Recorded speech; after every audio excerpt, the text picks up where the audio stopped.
Роналду Қазақстан құрамасында ойнап жүргендей сезілді, немесе Ғалымжан Кенжебектің шарықтап тұрған ойыны.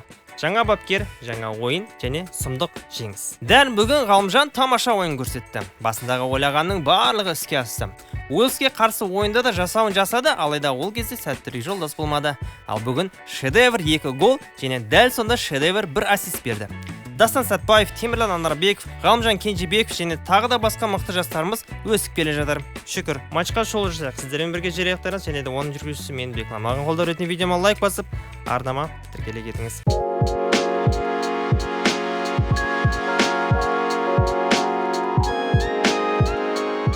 Мына қызықты деректі айтпасам болмайды. 40 мыңға жуық адам тұратын Лихтенштейн елінің бапкері бізде жарты команда кәсіби футболшылар емес деп айтты. Басында ойынша сенбедім, сосын ойыннан кейін капитандар бізде 3-ақ кәсіби футболшы бар деп айтып қалды. Сосын интернетті ашып зерттесем, расымен де елдің клубы бөтен елдің пәлен дивизионда ойнайды. Өзінің лигасы жоқ, кәсіби футболшылар тіпті жоқтың қасы. Ал мына алаңға шығып жатқан ойыншылар жай әуесқой не жартылай кәсіби футболшылар екен. Сонда ойыннан кейін өзінің наубайханасына барады деген әзіл рас болып шыққаны ма? Бізбен ойынды санай тұра есептегенде 6 ойын ішінде 6 жеңіліс, 23 гол жіберіп, мүлде гол салмапты. Қазақстанның өзі 2 ойын ішінде 6 гол салып отыр. Масқара ма? Масқара. Матчқа оралайық. Екі жақтың құрамы назарларыңызда. Не көріп тұрсыздар? Әрине бұл 4 қорғаушы жүйесі. Біз армандаған жүйе. Сосын Зайнутдиновтың қаншама жарақаттар айларынан кейін қайта оралғаны қуантып тұр. Ал қарсылас командасының ойыншыларын танымайды екенмін. Матч басталды. Ойынның басынан-ақ басымдықты өз қолымызға алдық. Тәрізді алаңда Лихтенштейн мен Германия, Қазақстан емес. 26 минутта Ислам Бекқуаттан пас алған Ғалымжан Кенжебек қарсыласты 1-2 тартып, арғы бұрышқа шиіріп тепті. Ғаламат гол. Не деген гол мұнау, сұмдық-ай. Мұндайды Еуропа футболын көрікте жиі кездестіре бермейміз ғой. Мін жоқ. 28 минутта Вороговский Кенжебекке жоғарыдан әдемі пас шығарады.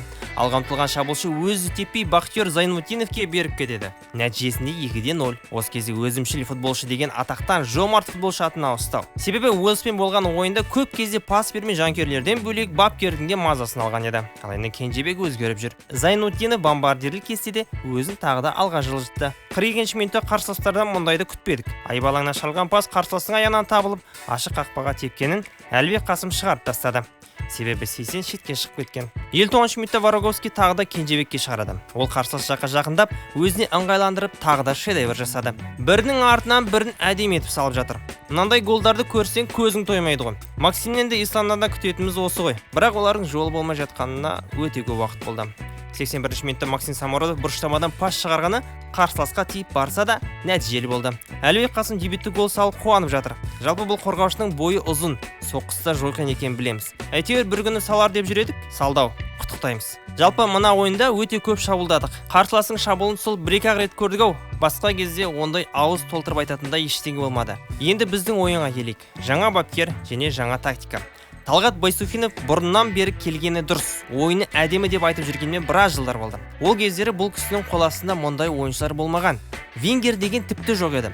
Ал қазір вингерлерді таңдаудан бас ауырады. 4 қорғаушы жүйесі өзінің жемісін берді. Тіпті ойыншылардың өздері ойыннан кейін шабуыл жүйесінде ойнадық. 4 қорғаушымен ойын әдемі деп пікірлер қалдырды. Келіспеске болмайды, расымен де солай болды. Ал ойында 4 гол емес, одан да көп голдар соғуға болар еді ғой. Әттең болмай қалды. Оған не себеп? Ұнаған және ұнамаған ойыншыларды айта кетейін. Ян Вороговский.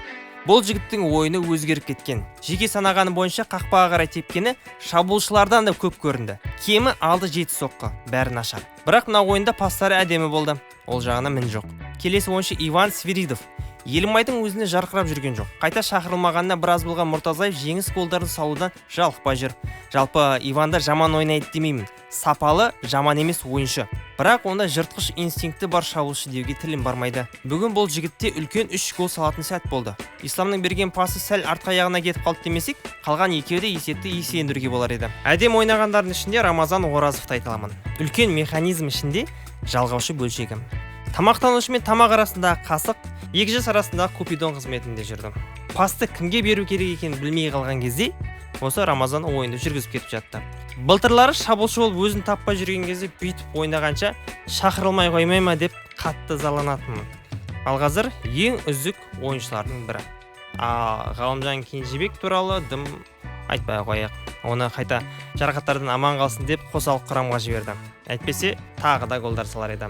Видеоны Лихтенштейннің бапкері Конрад Фюнштюктің пікірімен бітіргім келіп тұр. Бұл айтқаны өзіме өте қатты ұнады. Алаңда кімге жанкүйер болғандарыңыз маңызды емес, жалпы қолдауларыңыз үшін рахмет деп айта кетті.